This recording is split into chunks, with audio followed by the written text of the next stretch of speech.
Now, the International Monetary Fund is projecting economies in Sub-Saharan Africa will grow in excess of 5% this year. The Regional Economic Outlook report for 2015, however, warns that vulnerabilities remain following the adverse impact of the sharp decline in the prices of oil and other commodities. Ghana is among a number of countries where growth will lag. Government this year is projecting a growth of 3.9%, a rate analysts believe is ambitious considering the impact of the power crisis crippling industry. The IMF, in its Regional Economic Outlook REA report, indicates a resilient growth in Sub-Saharan Africa despite strong headwinds, suggesting it will remain among the fastest growing regions of the world, second to emerging Asia. The outlook is, however, subject to various downside risks, particularly with the impact of the falling crude prices, with exporting countries the hardest hit.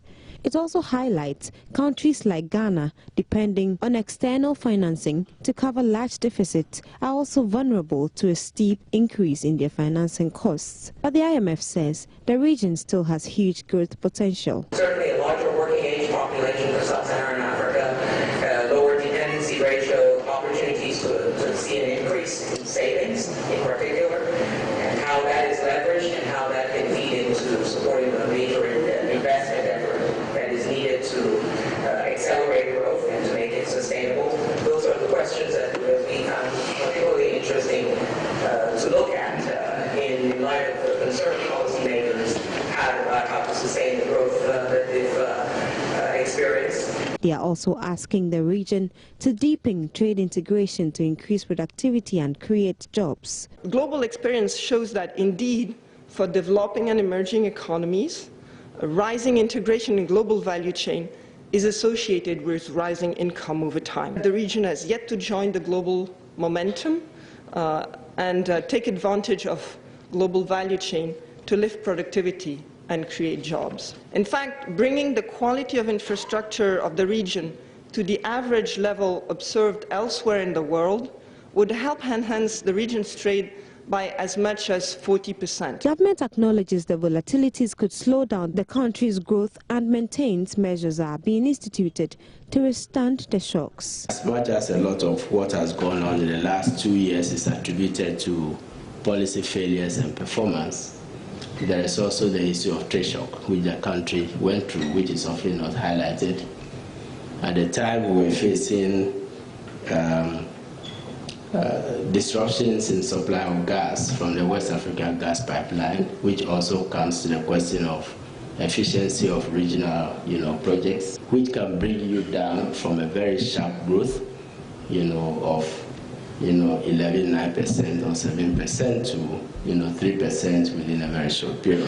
The REA report is meanwhile advising government to address the infrastructure gaps needed to allow new higher productivity sectors to develop and to achieve sustained, high and inclusive growth.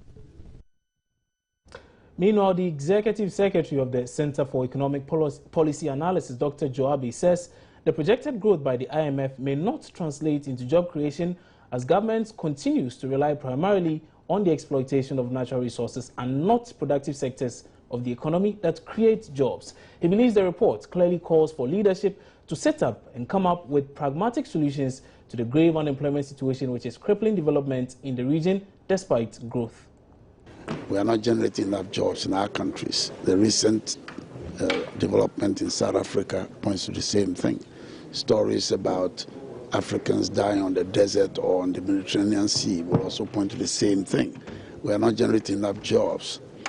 The jobs that are available are all too often in the informal sector.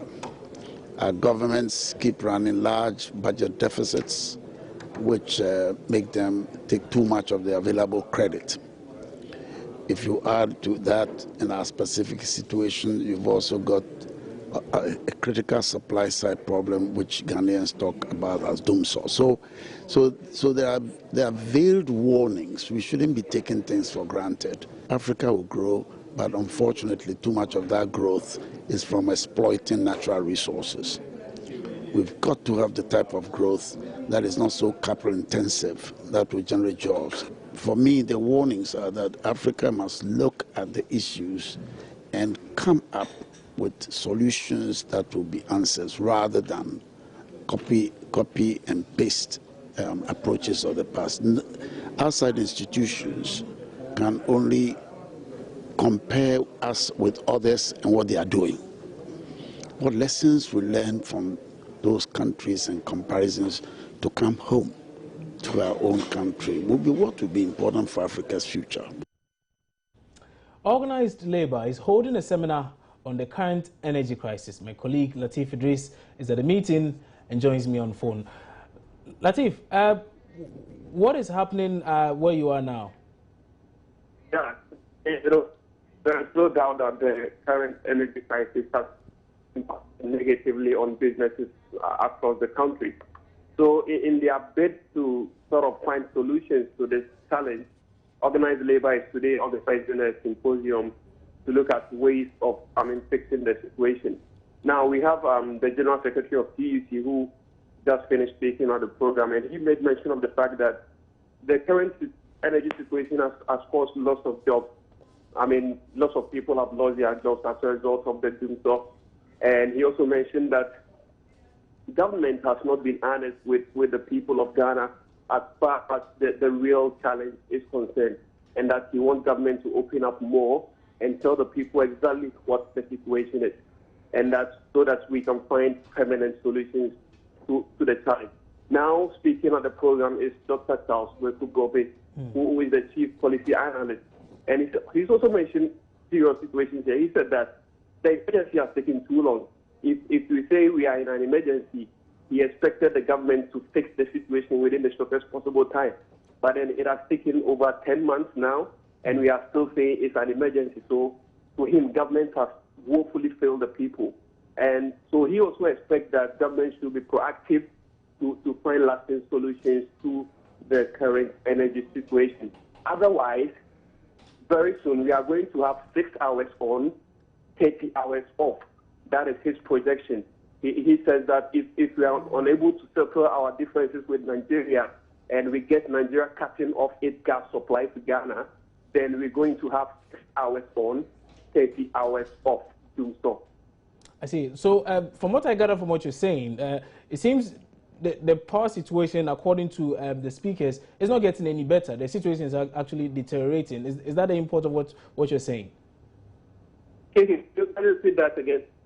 I'm saying, from what I gather, it seems to suggest that the speakers believe the energy situation is not improving, it's rather deteriorating. Is that the case? Yeah, if we are unable to, you see, our struggle is depending on gas flow from Nigeria. So Rekupobe's concern is that, Dr. Rekupobe's concern is that we are owing Nigeria, and if we are unable to pay our debt, Nigeria is going to cut off the gas supply to Ghana. And if that should happen, then the energy situation in this country is going to go down there. Okay. And if it happens, then we are going to have 6 hours of supply and then 30 hours off. So the doomsday situation, according to Dr. Rekupobe, who is an expert energy analyst, is going to get worse if you are unable to do that, with Nigeria. I see. So beyond paying our debts to Nigeria, what other recommendations have been given out here? Yeah, Rekupobe, he just started delivering his speech. Okay. So we are still waiting to see some of the key pointers that he is going to make at the symposium. Okay. And one point he also mentioned is that public institutions not paying their tariffs is also, contributing to the current energy situation, because it doesn't make for good cash flow in the system. So GECO is owing VRA, ECG owing VRA, all of these institutions owing VRA. If government is able to make funds available to these institutions and the cash flow is very smooth, then we could have the energy situation fixed by end 2015. Latif Idris, thank you very much for that update. Latif Idris is my colleague here at Joy News, and that will be it for the top of this hour. My name is Kwabena Chenchen. But for more news, do well to log on to myjoyonline.com.